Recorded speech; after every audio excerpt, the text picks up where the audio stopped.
नमस्कार दोस्तों, आज वडोदरा के मैदान पर भारत और न्यूजीलैंड के बीच खेला गया पहला वनडे मुकाबला किसी फिल्मी कहानी से कम नहीं रहा। मैच में रोमांच, दबाव और जबरदस्त टक्कर सब कुछ देखने को मिला। इसी रोमांचक मुकाबले के पूरे हाइलाइट्स हम आपको इस वीडियो में बताने वाले हैं। दोस्तों, मुकाबले की शुरुआत हुई टॉस से और यहां टीम इंडिया के कप्तान शुभमन गिल ने टॉस जीतते ही सबको चौंकाते हुए पहले गेंदबाजी करने का फैसला किया। पिच को देखकर साफ समझ आ रहा था कि शुरुआती ओवरों में तेज गेंदबाजों को मदद मिलने वाली है और इसी सोच के साथ भारतीय टीम गेंद लेकर मैदान में उतरी। न्यूजीलैंड की तरफ से पारी की शुरुआत करने आए डेवोन कॉन्व और हेनरी निकोल्स, जबकि भारत के लिए नई गेंद लेकर आक्रमण की कमान संभाली भरोसेमंद मोहम्मद सिराज ने। पहला ओवर देखते ही बनता था। सिराज ने ऐसी सटीक लाइन और लेंथ रखी कि कॉन्व खुलकर खेल ही नहीं पाए। हर गेंद पर दबाव, हर रन के लिए संघर्ष और पूरे ओवर से सिर्फ एक ही रन निकला। यह भारत के लिए एक परफेक्ट स्टार्ट था। दूसरे ओवर में गेंद थामी हर्षित राणा ने और उन्होंने भी सिराज के नक्शे कदम पर चलते हुए कसी हुई गेंदबाजी की। ना कोई डीली गेंद, ना कोई आसान मौका। हेनरी निकोल्स भी पूरी तरह चौकन्ने नजर आए और इस ओवर से भी सिर्फ एक रन आया। 2 ओवर के बाद न्यूजीलैंड का स्कोर था महज 2 रन बिना किसी नुकसान के। तीसरे ओवर में जाकर आखिरकार न्यूजीलैंड के बल्लेबाजों ने थोड़ा सा हाथ खोला। हेनरी निकोल्स को बाहर की गेंद मिली और उन्होंने शानदार टाइमिंग के साथ एक खूबसूरत चौका जड़ दिया। यह न्यूजीलैंड की पारी की पहली बाउंड्री थी और इसी के साथ रन बोर्ड पर हलचल शुरू हो गई। अगले ओवर में डेवोन कॉन्व ने भी अपनी क्लास दिखाई। हर्षित राणा की फुल लेंथ गेंद पर उन्होंने क्लासिक ड्राइव खेलते हुए गेंद को सीमा रेखा के पार पहुंचा दिया। इसके बाद दोनों ओपनर्स ने बेहद समझदारी से खेलना शुरू किया। बड़े शॉट से दूरी बनाए रखी और सिंगल डबल लेकर पारी को आगे बढ़ाते रहे। दूसरी तरफ सिराज और हर्षित राणा लगातार दबाव बनाकर रखे हुए थे। रन निकालना आसान नहीं था, लेकिन न्यूजीलैंड के बल्लेबाज धैर्य के साथ टिके हुए थे। छठे ओवर में भारत के पास बड़ा मौका आया, लेकिन किस्मत ने साथ नहीं दिया। हर्षित राणा की गेंद पर हेनरी निकोल्स ने शॉट खेला। गेंद बल्ले के ऊपरी किनारे से लगकर हवा में थर्ड मैन की ओर गई। वहां मौजूद कुलदीप यादव गेंद के नीचे पहुंचे, स्लाइड भी किया, लेकिन जमीन से टकराते ही गेंद हाथ से फिसल गई। यह एक आसान कैच था और टीम इंडिया को बड़ा विकेट मिल सकता था, लेकिन मौका हाथ से निकल गया। हालांकि इस ड्रॉप कैच के बाद भी भारतीय गेंदबाजों ने हिम्मत नहीं हारी। वहीं न्यूजीलैंड के बल्लेबाजों ने भी कोई जल्दबाजी नहीं दिखाई और धीरे धीरे रन जोड़ते रहे। 10 ओवर पूरे होने तक न्यूजीलैंड का स्कोर पहुंच गया 39 रन बिना किसी विकेट के नुकसान के। रन रेट बहुत तेज नहीं था, लेकिन ओपनिंग साझेदारी पूरी तरह मजबूत हो चुकी थी। 11वें ओवर में न्यूजीलैंड ने एक अहम मुकाम हासिल किया और उनके 50 रन पूरे हो गए। खास बात यह रही कि भारत के खिलाफ भारत की धरती पर पिछले 10 वनडे मैचों में पहली बार न्यूजीलैंड की ओपनिंग जोड़ी ने 50 से ज्यादा रन की साझेदारी की थी। ये आंकड़ा खुद बता रहा था कि कॉन्व और निकोल्स कितनी समझदारी और आत्मविश्वास के साथ बल्लेबाजी कर रहे थे। इसके बाद भारतीय टीम ने गेंदबाजी में बदलाव किया और वॉशिंगटन सुंदर व प्रसिद्ध कृष्णा को आक्रमण पर लगाया गया। मकसद साफ था, रणगति पर ब्रेक लगाना और किसी तरह विकेट निकालना। लेकिन दूसरी ओर न्यूजीलैंड के दोनों ओपनर्स पूरी तरह सेट नजर आ रहे थे। कभी कवर ड्राइव, कभी कट शॉट, तो कभी लेग साइड की ओर हल्का सा पुल। शॉट सिलेक्शन एकदम शानदार था। हर ओवर में कम से कम एक बाउंड्री आ रही थी और साथ ही स्ट्राइक भी आसानी से रोटेट हो रही थी। मुकाबला पूरी तरह उस मोड़ पर पहुंच चुका था जहां भारत को विकेट की सख्त जरूरत थी और न्यूजीलैंड तेजी से पारी को आगे बढ़ाने की तैयारी में था। 15 ओवर पूरे होते होते न्यूजीलैंड का स्कोर 76 रन तक पहुंच चुका था और सबसे हैरान करने वाली बात यह थी कि अब तक भारत को एक भी विकेट नहीं मिला था। हालांकि इस दौरान रणगति थोड़ी थमी जरूर, लेकिन विकेट न गिरना भारतीय टीम के लिए चिंता का विषय बनता जा रहा था। भारतीय स्पिनर्स ने कसी हुई लाइन लेंथ और शानदार फील्डिंग के दम पर बड़े शॉट्स पर लगाम तो लगाई, लेकिन कॉर्नव और निकोल्स पूरी तरह मैच को पढ़ चुके थे। दोनों जानते थे कि शुरुआत में जोखिम लेने की जरूरत नहीं है, बस विकेट संभाल कर रखना है। इसीलिए सिंगल डबल लेते हुए स्कोर बोर्ड को धीरे धीरे आगे बढ़ाया जा रहा था। भारत लगातार दबाव बना रहा था, लेकिन विकेट हाथ नहीं लग रहा था। फिर आया 19वां ओवर और इसी ओवर में स्टेडियम की धड़कनें अचानक तेज हो गईं। गेंद थी कुलदीप यादव के हाथ में और सामने खड़े थे डेवोन को। दबाव साफ दिखाई दे रहा था। और कॉर्नवो ने बड़ा दाम खेलने का फैसला कर लिया। कुलदीप की गेंद पर वो घुटने टेक कर स्लॉग स्वीप खेलने गए। गेंद हवा में उछली और डीप स्क्वायर लेग की तरफ गई। वहां फील्डिंग कर रहे थे वॉशिंगटन सुंदर, लेकिन वो बाउंड्री से काफी अंदर खड़े थे। सुंदर पीछे भागे, पूरी कोशिश की, हाथ भी बढ़ाया, लेकिन गेंद उनके सिर के ऊपर से निकल गई और सीधी जाकर विज्ञापन बोर्ड से टकरा गई। स्टेडियम में एक पल के लिए सन्नाटा छा गया। रिप्ले में साफ दिखा कि सुंदर बाउंड्री से करीब 12 मीटर अंदर थे। अगर वह वहीं टिके रहते तो शायद भारत को एक आसान कैच मिल जाता, लेकिन एक गलत अनुमान ने भारत से बड़ा मौका छीन लिया और कॉर्नर पर बना सारा दबाव भी खत्म हो गया।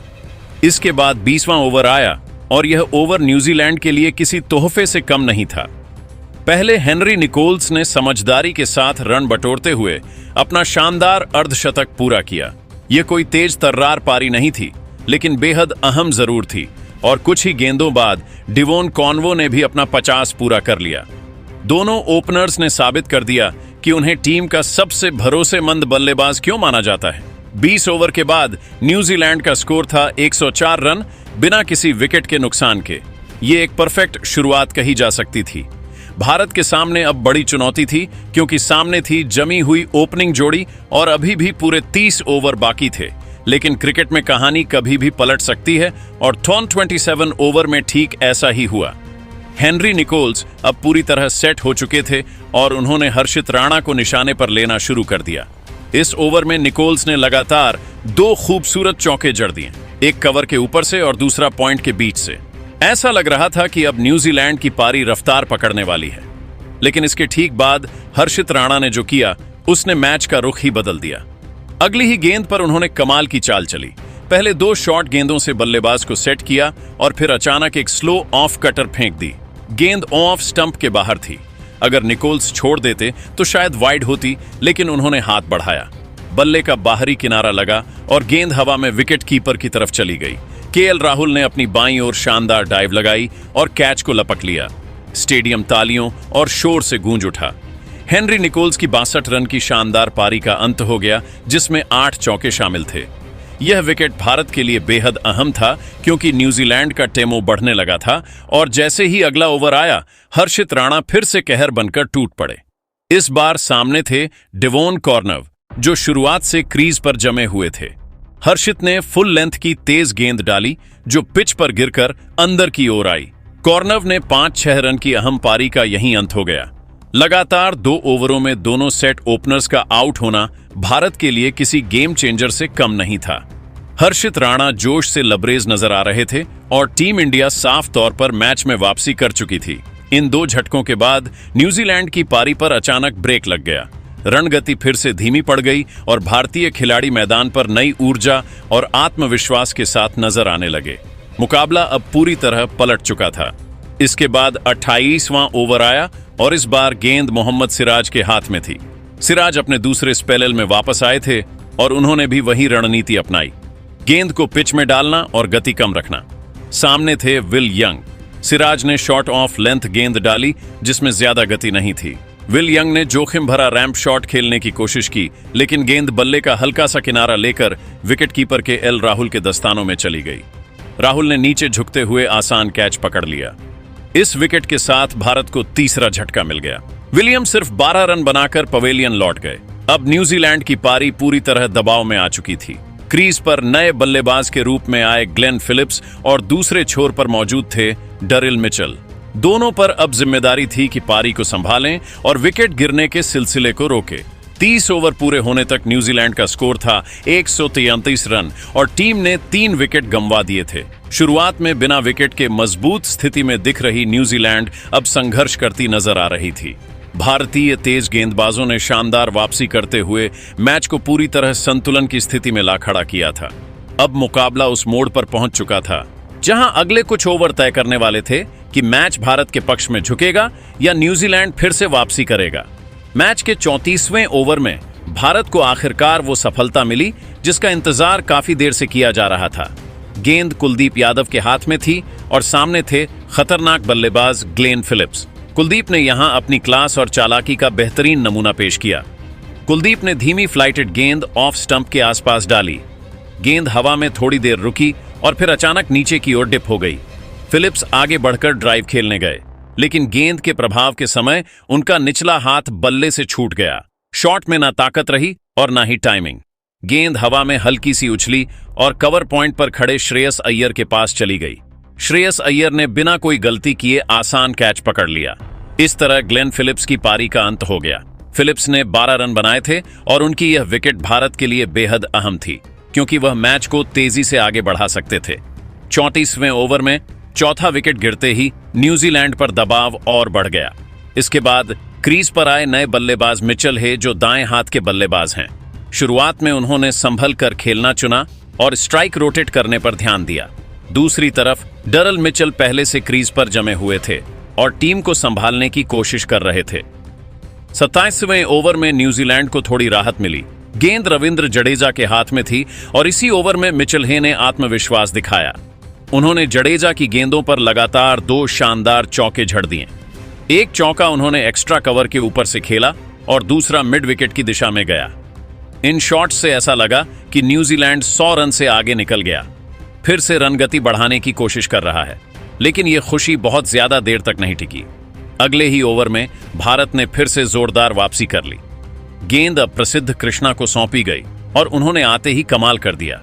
प्रसिद्ध ने तेज फुल लेंथ गेंद डाली, जो पिच पर गिरते ही अचानक अंदर की ओर आई। मिचेल हे क्रीज पर ही खड़े रह गए।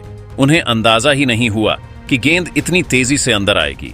गेंद बल्ले के अंदरूनी किनारे को छूती हुई सीधे मिडिल स्टंप के ऊपरी हिस्से से जा टकराई। स्टंप्स बिखर गए और मिचेल हे पूरी तरह चकित रह गए। यह एक शानदार गेंद थी जिसे बल्लेबाज समझ ही नहीं पाया। कुछ लोगों को लगा कि यहां रिवर्स स्विंग भी देखने को मिली। मिचेल हे ने 18 रन की छोटी लेकिन उपयोगी पारी खेली थी, जिसमें 2 चौके शामिल थे। उनके आउट होते ही भारत को 5वां विकेट मिल गया और स्टेडियम में भारतीय खिलाड़ियों का जोश साफ दिखाई देने लगा। अब न्यूजीलैंड की पारी पूरी तरह दबाव में आ चुकी थी। शुरुआत में बिना विकेट के मजबूत स्थिति में रहने वाली टीम अब लगातार विकेट गंवा रही थी। भारतीय गेंदबाजों ने शानदार अनुशासन और धैर्य दिखाया। जब न्यूजीलैंड का स्कोर 200 रन के पार पहुंचा, तब तक उनके 5 विकेट गिर चुके थे। यानी रन तो बन रहे थे, लेकिन विकेट भी लगातार हाथ से फिसल रहे थे। भारत के लिए यह स्थिति बेहद अनुकूल थी, क्योंकि अब बाकी बचे बल्लेबाजों पर दबाव और ज्यादा बढ़ चुका था। इसके बाद न्यूजीलैंड की पारी की जिम्मेदारी पूरी तरह डरिल मिचेल के कंधों पर आ गई। एक छोर से विकेट गिरते जा रहे थे, लेकिन दूसरे छोर पर मिचेल बड़ी समझदारी और आक्रामकता के सही संतुलन के साथ बल्लेबाजी कर रहे थे। वह सिर्फ टिके ही नहीं रहे, बल्कि मौके मिलते ही रण गति भी बढ़ाते गए। 41वें ओवर में मिचेल ने कुलदीप यादव की गेंद पर शानदार जड़ा और इसी के साथ उन्होंने अपना अर्धशतक भी पूरा किया। यह एक बेहद सदी हुई पारी थी। मिचेल जब क्रीज पर आए थे, तब से ही लगातार रन बटोर रहे थे। उन्होंने सिंगल डबल लेकर स्कोर बोर्ड को चलाया और जब भी मौका मिला बाउंड्री लगाने से नहीं चूके। न्यूजीलैंड को एक प्रतिस्पर्धी स्कोर तक पहुंचाने के लिए उनका क्रीज पर टिके रहना बेहद जरूरी था। लेकिन इसके बाद भारत ने लगातार विकेट निकालकर मैच को फिर से अपनी पकड़ में लेना शुरू कर दिया। हर्षित राणा की गेंद पर बड़ा टर्निंग पॉइंट आया। मिचेल ने गेंद को लॉन्ग ऑन की ओर खेला और दूसरे रन के लिए कॉल किया। नॉन स्ट्राइकर एंड पर थे माइकल ब्रेसवेल, लेकिन बाउंड्री से श्रेयस अय्यर ने बिजली की रफ्तार से गेंद और एकदम सटीक थ्रो नॉन स्ट्राइकर एंड पर मार दिया। यह एक शानदार डायरेक्ट हिट था। ब्रेसवेल क्रीज तक पहुंचने से ठीक पहले रन आउट हो गए।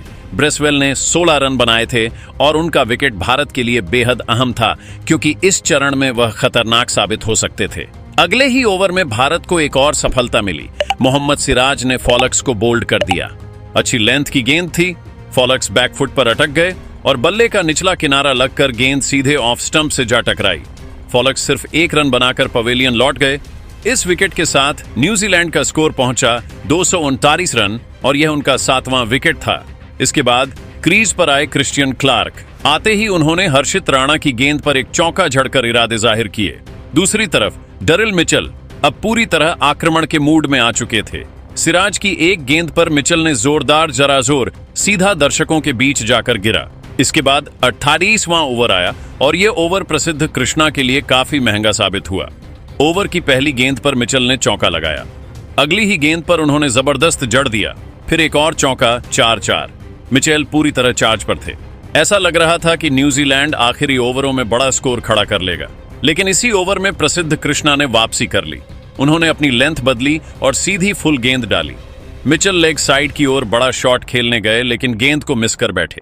गेंद सीधे पैड पर लगी और अंपायर ने उंगली उठा दी। रिव्यू में साफ दिखा कि गेंद लेग स्टंप्स पर जा रही थी। इस तरह डरिल मिचेल की शानदार पारी का अंत हुआ। मिचेल ने 84 रन बनाए, जिसमें 5 चौके और 3 शामिल थे।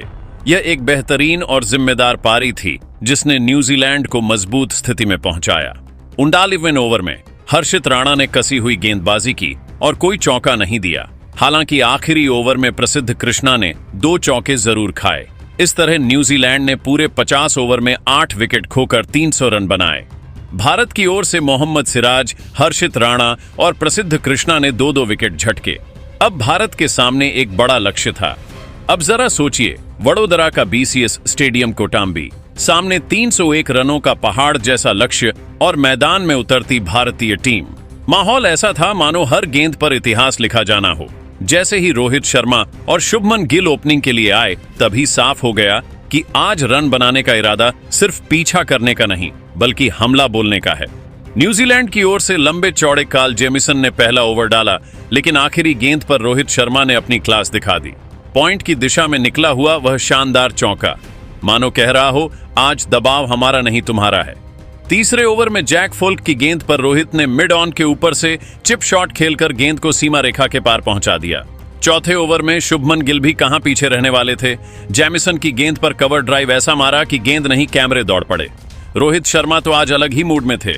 छठे ओवर में फोल्क्स की शॉट गेंद पर उनका सिग्नेचर पुल शॉट सीधा दर्शकों के बीच जा गिरा और स्टेडियम शोर से गूंज उठा।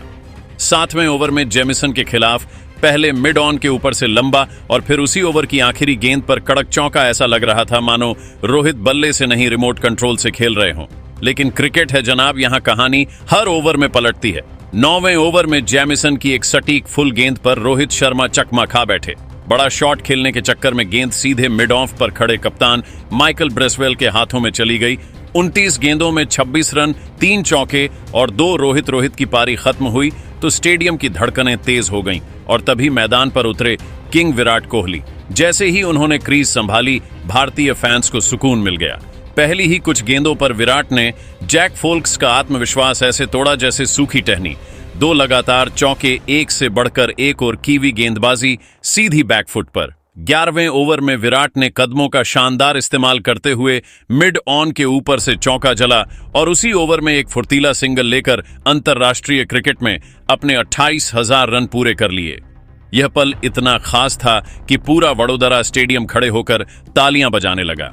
इसके बाद पारी ने रफ्तार पकड़ ली। 12वें ओवर में जैसे ही स्पिनर आदित्य अशोक गेंदबाजी के लिए आए, शुभमन गिल ने उनका स्वागत लॉन्ग ऑन के ऊपर से गगनचुंबी से किया। विराट कोहली भी कहां चूकने वाले थे। 2 डीली गेंदें मिली और दोनों पर बैक टू बैक करारे चौके जड़ दिए। देखते ही देखते भारत के 50 रन पूरे हो गए और न्यूजीलैंड के स्पिनर दबाव में नजर आने लगे। फिर 16वें ओवर में क्रिश्चियन क्लार्क आए और शुभमन गिल ने उन्हें एक ऐसी क्लासिक ऑन ड्राइव दिखाई कि गेंद सीधे बाउंड्री पार जा पहुंची। उसी ओवर के साथ भारत ने 100 रन भी पूरे कर लिए। स्कोरबोर्ड आगे बढ़ रहा था। भारतीय बल्लेबाज हावी थे और कीवी टीम की मुश्किलें हर ओवर के साथ बढ़ती जा रही थीं।